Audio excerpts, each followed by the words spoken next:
This is the Lone Creator YouTube. We hope this video helps. In this video, I will explain how to use WordPress Elementor full guide. Open your WordPress dashboard, install and activate Elementor, then create a new page and launch the editor.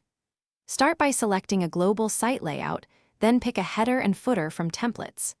Add sections, columns, and widgets to build structure, and use responsive controls to adjust for mobile and tablet. Save drafts often and preview changes before publishing to maintain a clear workflow. In this video, I will show how to use WordPress Elementor full guide. Begin designing by adding a section, choose column structure, then drop widgets into place for content.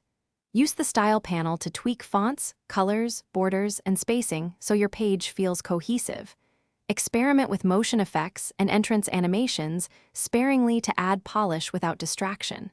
Test layout on mobile and tablet views, then save and preview before publishing to ensure everything looks right. In this video, I will review how to use WordPress Elementor full guide.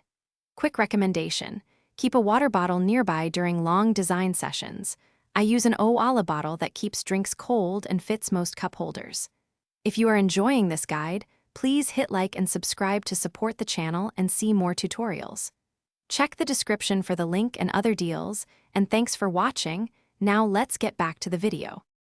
In this video, I will help how to use WordPress Elementor full guide. Explore advanced tools like the theme builder to design headers, footers, and dynamic templates that apply site-wide.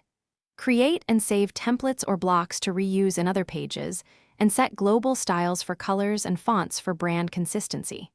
For custom tweaks, add CSS in the page settings or custom code areas, and test performance impacts before rolling changes site-wide to keep the site fast.